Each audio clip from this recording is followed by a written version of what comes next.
Assalamu alaikum. Welcome to the Dean Show. And I have special guests here with us coming from New York. Sheikh Omar, how are you? Good, alhamdulillah. I'm doing good. So, how are things in New York? New York, is at least for the most part of the last 100 years has been the, capital of the world. And so things are going according to plan over here. And usually Washington, D.C. It can be considered like the capital of America. But New York is really like the capital of the world. This is where the United Nations is. This is where a lot of the world elite has invested themselves. Now, you talked about not too long ago how Islam actually saved France. Can you give us the gist of the message that you were trying to get out to the world? Yes, so I forget the name of the king. I think it was Louis the Fourth or Sixth. Maybe you can correct me if you remember. But the Crusades were going on, and so this was part of the one of the events of the Crusades, and the point was that there was real statesmanship back then, real statesmanship, and there was a respect for the what we can say the other. Uh, and so during one of these crusades or one of these wars, Muslims actually captured the king. And they could have done anything. They could have killed him, but they did what usually is done in situations like that, especially in those times, which was to ransom the prisoners of war. And he was treated just like any other prisoner of war. Of course, the ransom was much more, but he was returned back to them. And so that's the Muslims were the first ones to reach out to the Franks. This is during the Abbasid Empire. I mean, Muslims had a confrontation with the Orthodox Christians on the one side, and so we were, constantly dealing with Constantinople, and then on the other side was the Franks, and so the Muslims, Harun Rashid, the Khalifa of that time, he reached out to them and he sent them many gifts. He sent them an elephant. That was the first time an elephant got to the European continent. And it was the talk of the town. This elephant was the talk of the town. And then, they sent him a water clock that would, like, using water mechanics, would this ball would come out every hour. So there would be like 12 windows. And the ball would come out every hour and make a noise, which the priests of that time thought was devilish, so they destroyed the clock. And then he gave them many other gifts, gold plates and silver plates and things like that. So there were these, noble exchanges, and there was trade between the Franks and the Muslims soon after that time. And then, things changed. That's how it started, and then things changed after that. After 500-600 years. So we owe each other as people quite a lot, because even technology, which was transferred, because this was, the first, you could say, cultural show of that technology that the Muslims had at that time. And even when the Prophet said, أَن تَلِدَ أَمَّةَ رَبَّتَهَا, that the Ummah would produce its Rabb, meaning the Ummah of Muhammad would produce its own master, is one of the ways you can look at that saying of the Prophet. So we transferred technology that made them interested in us. And that's how it kind of like, that's one of the first, like, reach out, we have something we can benefit with each other happened. And so, then they started getting the knowledge we had. But we treated them overall much better, even though we made mistakes too. But we have overall treated them much, much better than they treated us, especially the French, because the French have massacred the Muslims. I mean, especially in Algeria. Yeah, you had like how many? Over a million innocent human beings who were terrorized, oppressed. Is that the small number, or what's the conservative number, would you say? The conservative number, like, so the governments, like France gives one number, Algeria gives another number, but a third party said 700,000.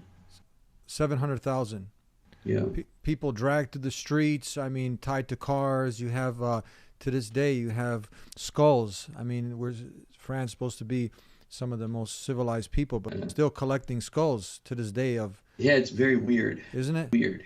It's very But weird. how do we relate that today? What do you think when you see? I mean, France is supposed to be the champion of liberty, equality, universal rights, human rights, but then you see the oppression of the minority there, and you say have specific laws. For instance, a person is now mandated to wear a mask over there, but if that same woman wears a niqab, she can get fined or a ticket. Is that correct? Yeah. You have So, 70 houses or more of worship, houses of worship where people are coming to worship the creator of the heavens and earth.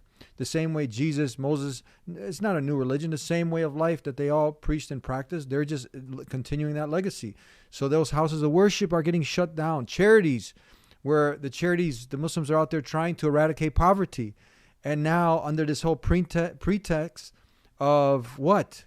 What's the pretext, the excuse? And now they're shutting everything down and oppressing this small group of people there. yeah, so there are two, three things that are happening. Number one is that France specifically has an allergic reaction to Islam. Hmm. And, even amongst European countries, France has a very big uh, allergic reaction to Islam because of its own past. And, the Muslims that are in France are the same ones that they colonized. There's a reason. There's a reason that happens. That's ironic, huh? That's very interesting. So you oppress a people, colonize them, you drive them out of their country, so now they come by you, and now you're telling them to go back home. Yeah, and see, there's two level. I mean, there's a whole bunch of issues here. The first issue is, like, for example, in the U.S. Okay, so they have this Judeo-Christian morality. Okay, Judeo-Christian morality, when it does something wrong, it feels like it feels bad, like they have a sense of guilt, right? So then they say, okay, Black Lives Matter, yes, we shouldn't have done this, but they keep doing it. So it's like they do it, but they also want to feel not guilty. Okay. The French take that to the next level because Christianity has basically vanished from there in terms of their recent history. So their sense of guilt is not, they don't feel like they have to justify, like if, let's say, we had red Indians in France, and let's say if we had blacks in France, they wouldn't feel that they need to necessarily justify that guilt that's inside them because it wouldn't simply be there. Okay. And so then they just say simply what they really feel. Okay.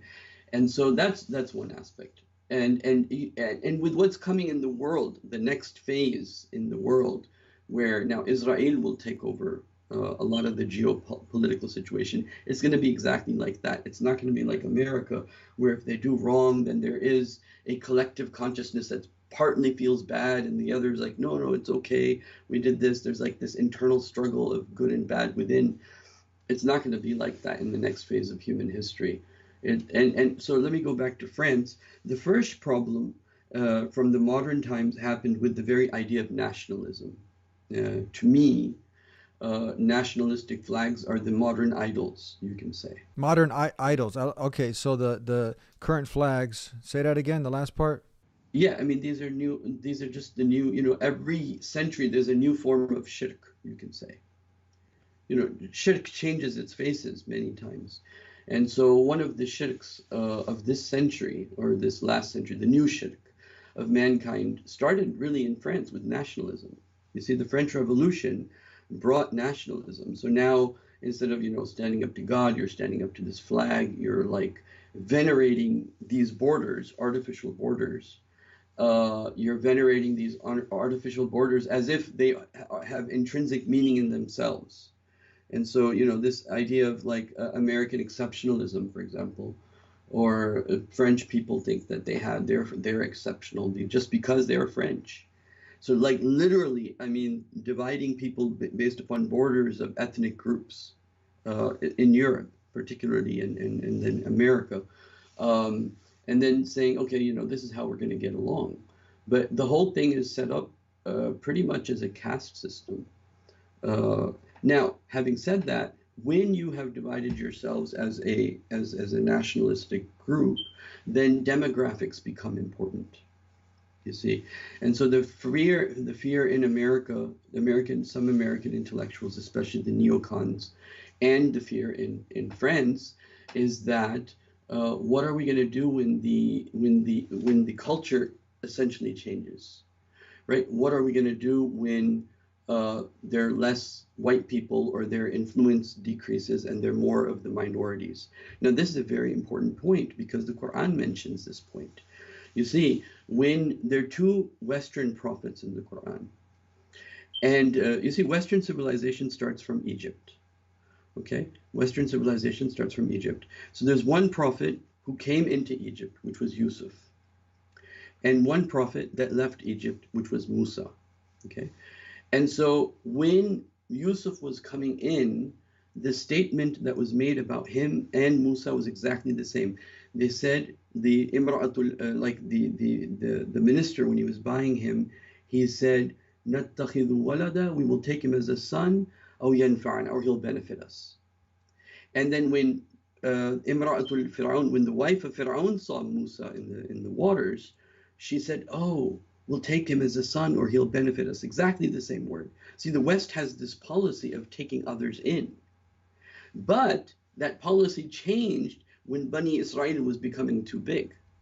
So now that the governments had changed, the dynasties had changed, the same people are there, but now the Qibti tribe, which was the Pharaoh's ruling tribe, they were less in number. Bani Israel were growing in number, and that became a big problem. And that's when Fir'aun started to kill off the boys 1 year after another year, every other year, he was killing out the boys in order to reduce their population, because they have to somehow control these demographics. And that's a very fearful thing for them. So when you have a country based upon nationalism on the one side, and then you see the demographics changing, okay, the influence circles changing. And so, so these are the people, yes, you did influence, you did want their resources at one time, you went out and got them. Then you felt bad and you said, okay, fine, come over here. We like some of you elite one, because the way it starts, right? So first there was like imperialism, direct imperialism. The indirect imperialism actually was meant for the elite of those societies to come to these societies, get indoctrinated, and go back and rule over there. That was like the main idea. But then it became what it became, because there's some good people, so they have some good policies, and then you have the main agenda there too. So Muslims started coming into France, into different European countries, and then now they're worried, wait, we got too many babies being born. Like literally in France, for like every French child born, there's like 10 Muslim kids born, like in the hospital. If you go to the hospital where the children are being born, there'll be 10 Muslim children to one French person. It even mentions this, وَأَمْدَدْنَاكُمْ بِأَمْوَالٍ وَبَنِينَ, we will give you strength with wealth and children. So this process of where Allah gives us more children, and this is one of the big problems, is that the European world is reaching its old age, and the Muslim world is reaching its young age, meaning in terms of the larger population. So the Muslim world has more young people than old people. The Western world is coming to a point where they're going to have more old people to the young people, and they're very worried about what is that going to do to the economics of the whole society. So that's another worry. So there's the demographics worry, but with the demographics, there's a big worry about, okay, we're like reaching our old age and we have less because they produce less. So they have less young people, more old people comparatively. Muslims have less older people, more younger people, because more young people were produced. I think somebody wrote a book saying that you need to produce an average of like 2.5 on average per family to keep civilization going, right? So that number, they've gone under that number. Even in the US, it's under that number unless you include these Hispanic people. how do you connect also now Austria? Austria has also coined now, they have a new term and a new fight, kind of similar because of some attacks that happened there. And obviously we condemn that. We don't condone anything like that. That's very clear. But to go ahead and take some isolated incidences and then to go ahead and now smear a whole group of almost 2 billion people. So now they are under that pretext going to go ahead and start, probably doing the same thing, oppressing the Muslims, those who want to submit to the one and only creator of the heavens and the earth. So have you heard this term in this fight now in Austria? I don't know specifically about Austria, but the idea of political Islam is very important because you see where this is very important to understand what I'm about to say, inshallah, right now. I think it'll be beneficial. And that is that you see the world is looking for a system of justice. Okay? The world is looking for a system of justice and has been for the last 200 years. We've gone from, communism to socialism to democracy. We've tried this, we've tried that. And so the humanity is thirsty for a system that will show justice. But secularism demands that all religions be made equal. You see? And so you can't really show any one religion in its full form. So if you establish, so the biggest threat is that if you establish a real Islamic society where you can bring in the Western intellectuals, for example, or you can bring in the intellectuals of the world and say, come and see this society, how this functions, a society that would have no alcohol, a society that functions without drugs, a society that, does not allow the sexual anarchy, where women are literally becoming objects, right? In Islam, when we're talking about the French, this ties in, this whole thing. And Dajjal's biggest attack, one of its biggest attacks will be on women, because they'll convince the women that we're actually giving you freedom, which in fact is completely the opposite. Because in Islam, you give a private not private, you give a sacred space to women. You can't address a female in Islam unless she addresses you. Meaning it's like she is royalty. I can't just go in the street and start. I like what you said. So the woman in Islam is like royalty. And what do you mean, like when you say go ahead, yeah. Everyone has their personal space, and then their social space in terms of friends, and you have your public space. But Islam adds a special sphere for women. Doesn't allow what's prevalent like in France and other places where you got the groping phenomenon. Yeah. So, that's an actually pandemic in and of itself. Absolutely. I mean, just those whole sexual anarchy in all of the world, really, even the Muslim world for that matter. But it stems from these ideas that Freud has, and where he felt that sex was the biggest human urge. And then now, there's a sexual anarchy. And when there's sexual anarchy, what does that mean? That means that, your society is going to go down because you'll have less children, less families. But you said now, you listed a bunch of concepts in Islam, in their family, in their preservation, of the rights of women, all these things that they don't know about. But this coming from what they call this far right element, I've interviewed people who are part of these parties, but when they looked into Islam, they actually connected with all of these concepts. That's the ironic thing. And this is a very important point, what you're mentioning, especially in the U.S., that the people, the liberal side is not palatable to Muslims from a moral perspective, even though they're nicer to us. But they're not palatable to us in terms of long-term relationship that would be meaningful. On the other side, you have the Ashabul Fil, the Republican, the conservative, you have the neoconservatives. If we overlook the fact they don't like us and we work with the conservatives, because they're the Ahlul Kitab, so there is a common basis between us and them, we have to overlook the fact that they don't like us, and we have to find segments within the people of Ahlul Kitab that we can work with as a community in order to move forward. Because moving forward with the liberals, that's just a dead end. That's just the atheists. And then the neoconservatives, the complete right side, that's also just not going to work. We have to find the right alliances that we have to work with. The right type of Christians, like a lot of black Christian churches would work, Hispanic Christian churches would work. Because they wouldn't be completely on the right side of the neocon agenda either. Let me. I got a lot of things I want to cover. We have a short amount of time, so now we mentioned, okay, political Islam, complete way of life covers all these things. What my point is that they're scared of Muslims establishing a model, because there are two Islams. There's an Islam as a mazhab.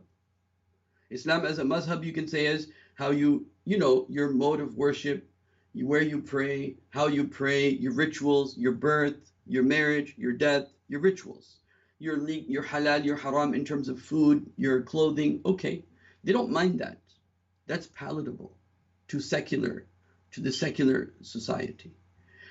But if you talk about an Islam that will fully express itself as a system with its own economic system, where there's no riba, which is heaving havoc on the society. Interest, the common day interest. Yeah, interest. This is also prohibited in the Bible, isn't it? Prohibited in the Bible had been considered prohibited in Christianity till the 15th century. Yeah. So nothing is new here. I mean, that's another proof of Islam. Islam meaning submission to the Creator. Sharia that you don't find in the Bible. And then when you said a term that might get us, in some trouble. But this is like the Ten Commandments. This is the divine law. This is from the Creator. When Moses went up and get the law, this is what we're talking about. Sharia. It's mentioned over 200 times in the Bible. Actually, Sharia is mentioned in the Bible. So this is what Jesus also called to Moses, Noah, the last and final measure, Prophet Muhammad. But isn't this another proof of Islam that not only does it give you the blueprint to run your life, but it's a blueprint to run society, humanity, to make it more peaceful, just, because no justice, no peace. So to make justice prevail, so peace can prevail, it's a complete blueprint for everyone, for the individual and society. One of the first steps for that is that, families have to be given power back as families. The secular state takes away power from the families. I can't educate my children the way I want them to be educated. I cannot, live where I cannot live independently as a family, as a group, as family members.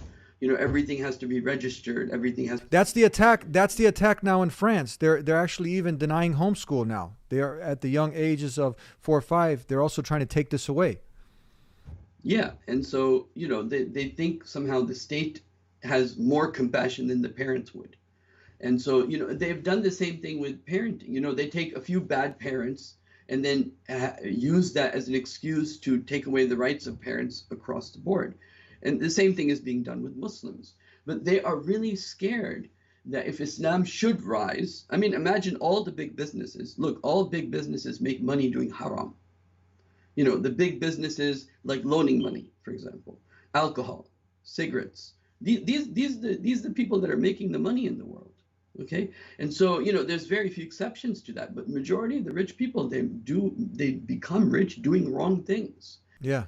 Here's another example. In Islam, you cannot have corporations in which you can sue the corporations, but not those who run the corporations. I mean, since when does this make sense? Right? And so some person, he runs a corporation. He gets his golden parachute, which is the money they give him when he's going to retire because he's been doing very bad. He's stolen millions of people's money, and so and now you run after the corporation and not the people run. That's haram in Islam. Mm-hmm. That people that are running a corporation meaning running a business, are responsible for that business. You cannot have corporations in Islam in the sense that we have them today. And anyway, sorry. So. Good points, really good points. Before we go on to the next thing I want to cover, this is also, we'll move on from the France and this Austria, where you had these attacks that happened that we condemn, but you had things that are uncovered. And that's what you can also touch upon, critical thinking, right? That certain things are fed to us, And Allah, God Almighty in the Quran tells us to, when it comes to us, to verify, to check, to do use some, the gift that Allah subhanahu wa ta'ala gave you, but not just be like sheep, just blindly following everything that the mainstream media is pushing out. And you had some instances where you had certain people screaming Allahu Akbar, and then they unfolded that they weren't Muslim, but they were trying to pretend to be Muslim. Did you hear about that? And then you had also a priest on priest fighting, but then that doesn't get covered, right? But as soon as now someone again identifies as a Muslim, or you got some lunatic that they can put Muhammad as his name or whatever, or Abdullah or something, then mainstream media just runs with it all day and night. You see these hypocrisy and double standards. One of the things that when you try to understand the system of disinformation, one of the key elements is that, look, if I have my news station and you have your news station and somebody else has their own news station, so one is CNN, the other is ABC, the other is whatever. So if we're all running our own independent news, we would all be showing different news, right? Because there's so much happening in the world, right? There's so much happening in the world that there's enough space for us to, more than 50% of our news would be different from one another. Okay, but the fact that the news, the whole news media, the whole industry runs with the same news, okay, is itself very problematic and shows the level of insincerity, or the level of there's no genuineness. They're all running with the same headlines, whereas in the world there's hundreds of things that are happening that are not reported that are just as interesting, really. Okay, so for example, in America, there was hardly any talk about the wars that were happening between Azerbaijan and Armenia, for example. This is an example. But that's happening, but no one talks or does talk or focus. But the focus is always the same, which makes no sense from a perspective as an industry, because if you go back to even in the U.S., when the U.S. used to be U.S., I consider that, when America was, like, I was born in the 70s, so the America of the 80s and 90s was very different than the America that we were here. When we were young, we had news reporters, actual news reporters reporting on corporate America, people actually going out doing investigative journalism, right? Which has now gone down. It hardly exists, investigative journalism now. It's all about everyone having the same headlines, the same headlines, the same headlines. And so this now seems to be more like akin to like propaganda than actual news. And that's one of the problems. And then, along with it come many other issues. But if I can go back to France, I was mentioning the allergic reaction France has, especially to niqab and hijab. You see that there's a idea called the panopticon. And the idea of the panopticon is that you have to be able to see others, and while others cannot see you. This is Jeremy Bentham, one of the philosophers of England, came out with this idea that the key to power is that you see your opponent, but they cannot see you. When the French took over the Muslim world, one of the biggest complaints that their generals had is that even though we occupied their land, we cannot see them because the women were wearing niqab. Okay, so now, even though you conquered the land, you don't psychologically feel in control because you don't see what you conquered. You don't see your trophy, so to say. And so this became a big national debate in France. This whole phenomenon became a big national debate. And so the issue of hijab and the issue of niqab has been in debate in France in very strong, what they, in their own words, masculine voices, very strong masculine voices. In fact, it went to the point where they even gathered women and forced niqab out of them just to be able to take their pictures, to say, because they didn't feel they can show off to the elite that they have to, without showing pictures, see, their niqabs are off. That's like the complete takeover. The complete takeover is that, we got them to take off their niqab because they didn't psychologically feel, because now they've, in the streets, women are walking and they're covered. You can't see them. And so that really bothered them. And anyway, people have written about this, and it really captured their fantasy, their desire to like rape, if I may say, rape the Muslim woman, in terms of control. And so this is carried on, and it carries on in France, out of other Western countries, more than any other place. So what do you think? How do you apply critical thinking skills at this time, day and age, where we understand that when they talk about in the media about Islam and certain things are put out there, the people who know Islam, they know, okay, this is false. They learn Islam from the books, from the Quran and the Sunnah, that it promotes justice, peace, love, happiness, family, unity, all these beautiful, beautiful concepts. And this is what draws people to it, the pure monotheism, all these other things. And we can go on and on about that. But then you hear in the media, and then it's something totally different, but we can recognize it. But then a lot of times the media becomes, like for a lot of Muslims themselves, magic. And they just take everything that CNN, Fox News, and all the other pundits out there give them, and they don't question. And as soon as you start to question, you do critical thinking. What Allah subhanahu wa ta'ala is commanding you to do, now labels start getting put out. Conspiracy theorists and other labels and whatnot. I think part of your question is how do we know, or how do we identify disinformation? Yeah, how do you identify in this day and age? There's so much information, fake news, and some people who go too far and they start coming up with their own theories. But obviously, we know that Shaitan is out there conspiring day and night. So now, when you're not, the evidence doesn't point to, and it's not going down easy when what the mainstream media is telling you. There's other sources of information, independent news sources and whatnot. And then it contradicts the mainstream. And now a lot of times, even as Muslims, we have a hard time accepting that. Yeah, so over here there are 2-3 things that inshallah I think that have been beneficial to me. Number one, like I said, when you see the same headline across the board, then at least be suspicious. Same headline across the board, be suspicious. Number one. Number two is when you see a camera at the right place at the right time, be suspicious. Mm-hmm. Okay, so somebody just happened to have their camera on top of a building at the right place at the right time, and they see just exactly what was it was like as if it was prearranged. Interesting. So this idea of prearranged videoing is very, very important.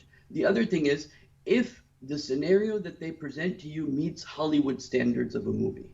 That's a good point. Okay, so because meets Hollywood standards. Yeah, so I'll just give you an example, and I may be right, I may be wrong, but the idea is right. Okay, the idea is right. The point meaning the example I'm giving may be right or wrong, but the point is right. When this Saudi brother Khashoggi, the journalist, was killed in the Saudi embassy, okay, and so what was said? Somebody came and he was sawing his bones, and a special group of people came there, and like when they make it into a Hollywood movie, right? When they're saying, okay, they're cutting off the necks, like chopping off necks, that's a Hollywood movie, okay? When the story meets Hollywood, a Hollywood movie standard, like you're like, oh, that would make a good scene, right? As a director, because they've already captured our imagination with these movies. So when they give us a story that meets the standard of those movies, it already comes with certain ideas and certain music behind those scenes, certain ideas behind those scenes. And so we have a more visceral reaction to that, a stronger reaction to that. Because we've been, you can say there's been this internal predictive programming. So when they make a news event sound like it's a real news event, but the story is very much something you would actually put in Hollywood, you have to be very suspicious if that's true or not. Mm-hmm. Then, of course, in our case, we have the advantage of having a prophet that really told us about, subhanAllah, everything. Verifiably told us about everything. It's like, there's hardly anything in terms of major events that he has not pointed to in one way or the other. And so when you see that, like for example, about news media itself, just the Qur'an itself, even before the sayings of our beloved Prophet ﷺ, the Qur'an itself regarding a certain group of people, the Quran says, يُرِيدُونَ لِيُطْفِئُوا نُورَ اللَّهِ بِأَفْوَاهِهِمْ. So this is now, they want to extinguish the light with their mouths, with the media. So when you see a certain media talking unjustly against Islam, that's a sign that, see, that becomes a litmus test. Wait, I know you're lying about this for sure. This is not Islam. And you're running with this story.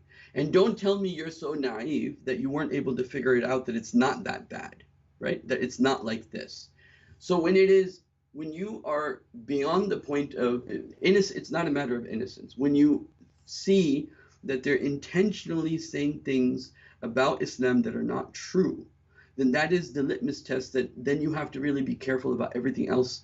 And in fact, you have to analyze everything. Then now they're actually giving you the ammunition that you can now actually take their stories that they're giving you to peel the onion to see, okay, really what's going on. Because the assumption is that it's not true. And there's this, it's not just Islam. It's sometimes, especially in the liberal media, it's attack on religion, whether it's Christians, Jews, Muslims, religion, traditional ideas. There's an attack on that regardless. And then, of course, with the Republican or the conservative, they thrive on anti-Islamic sentiments because, it's like the Ashabul Fil, because Ashabul Fil, in the time of Abraha, when they were going against the Kaaba, they were also right-wing Christians, okay? And so we have the right-wing Christians and the right-wing, or the party of the elephant today. And so there's a lot of similarities. That's interesting because you'll hear from one end there all this fake news that they are very skeptical about, but when it comes to Islam, what they're fed, they just take it. Yeah.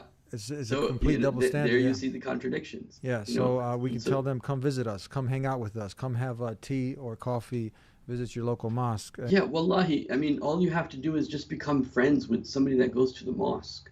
And it would benefit anybody tremendously, just not even from anything except getting to know people that are more peaceful. And I'm talking about internally peaceful, that you can feel that when you're with Muslims, inshallah. Yeah, one brother was telling me how he was friends with one Christian, and conservative Christian, and he was really respecting the values of Islam. He saw, and he was impressed, and then he went back to his community, and he wanted to form some kind of connection, but he got a lot of kickback from that. He got a lot of pushback from that, but when we talk about and unfold, the family values, the morality code, all these things, the concept of God, the love of Jesus, his mother Mary, all these beautiful similarities, we have a lot in common. Just to close up now, and you connected a lot with this term Dajjal. Can you go ahead and just connect all of this, these concepts we have in Islam towards the end of times, from the verbatim word of God Almighty, the Qur'an, authentic hadith that we have from the last and final messenger, Prophet Muhammad, and the understanding of the best of generations, the Sahaba. One thing that comes to mind where you'll have, people who are truthful will be looked at as liars, liars will be looked at as truthful, this deception will be far and rampant. How do you equate that? Because you talk a lot about this, about the term Dajjal. Yeah, so Bismillah. So we, like Christians, look, we, like the Christians and the Jews, believe that there is a coming back of a Messiah. Okay, we believe that the Messiah is coming back. Christians believe the Messiah is coming back. The Jews also, as many of their groups, they believe the Messiah is coming back. And we, like them, also believe that there'll be false messiahs. And so we both agree that messiahs or prophets or somebody saying, I'm Jesus, is going to come back. And we also believe that there will be liars amongst them. And so this we have in common. Where the Christians have a certain bias, even though it's not scriptural, but the bias is that this Antichrist will be Muslim. Okay, this feeling, even though I want the Christian brothers and sisters to know that throughout Christianity, throughout the history of Christianity, it was always thought amongst Christians that the Antichrist would be Jewish. Okay, and the reason for that is that who killed your God? You know, or who you blame for killing your God is the Jewish people. And I'm not singling out Jewish people, but I'm only saying that the narrative at that time was the Jews hurt Jesus, and so that is how they actually had good relationships with Muslims, and they didn't look at Muslims, okay, the Antichrist will be coming out from the Muslims. It was unimaginable and you have to remember something very important. One of the great Catholic philosophers actually said this. I forget his names right now.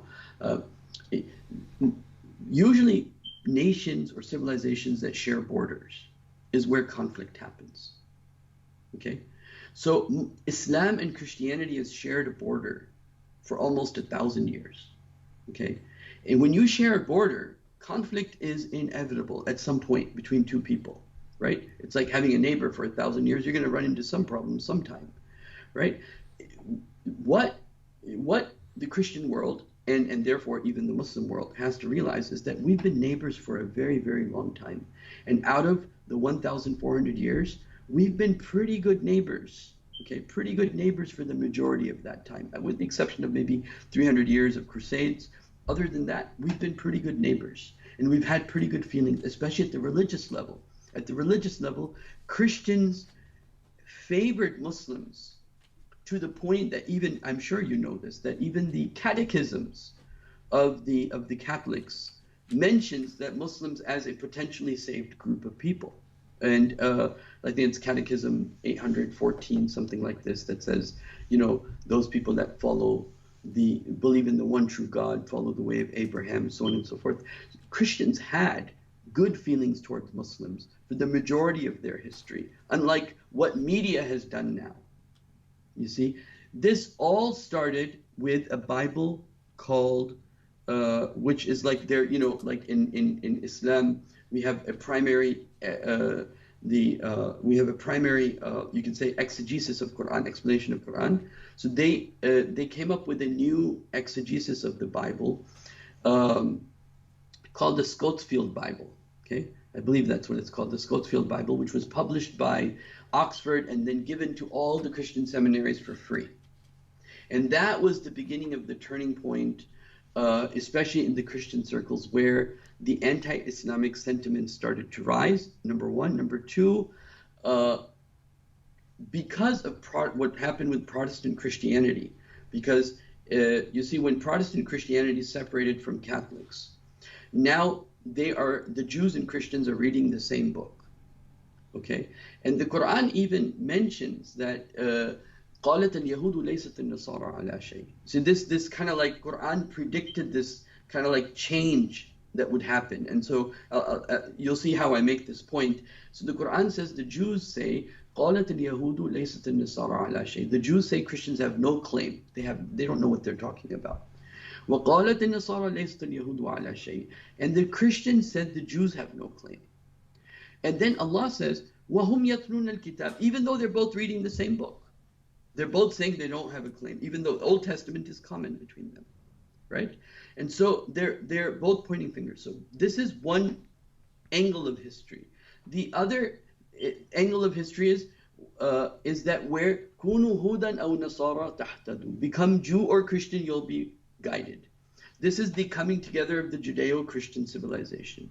What has happened to Christianity and what Christians have to realize is that they have to unlock themselves from this Scotsfield Bible version of Christianity that in the modern times where it's been completely detached from the past. Okay, the Christianity of the past, the Christianity of the forefathers, the Christianity of Saint Augustus, the Christianity of Martin Luther, the Christianity of all the big, huge personalities of Christianity of the past are in complete antithesis of where Christianity is today. And so they themselves have to go back to their own books. And if they do this, they will come at the doorsteps of Islam. You see, The Quran says, Ya Ahlul Kitab, O people of the book. And Allah is talking here to the Christians and the Jews. Lastum ala shay. You don't have a claim. Hatta tuqimu Torah. There is the myth of Christianity. And then there is the text of Christianity. You have to go back to your own text to actually see what your forefathers were actually saying. And if you go back to the actual Bible, you will find that you have a lot more in common with Muslims, and you will appreciate everything from hijab, like the covering of the women. And in fact, there are women, Christian women, that this is becoming a popular thing now. Again, even in Christianity, in Orthodox places, like in Greek, in Russia, women are beginning to cover themselves. And a lot of thanks to Islam for that. And even though, unfortunately, a lot of Muslim sisters are taking off the hijab, Christian sisters are wearing the hijab now. Interesting. But the point I'm trying to make simply is that you need to go back to the text of Christianity and see what your forefathers were saying about those texts, not following the myth. Don't learn the Bible through the media, because that's just mythology. Thank you very much. You're welcome. Thank you. It was real nice having you with us. And if people want to look you up, where can they find you? Just type in Sheikh Omar Baloch on YouTube, and you'll find me. Jazakallah khair. Thank you. Thank you for sharing that with us. Spend some time with us. We'll see you next time, inshallah. Jazakallah khair. Assalamu alaikum. Wa alaikum assalam. And thank you guys for tuning in to another episode of The Deen Show.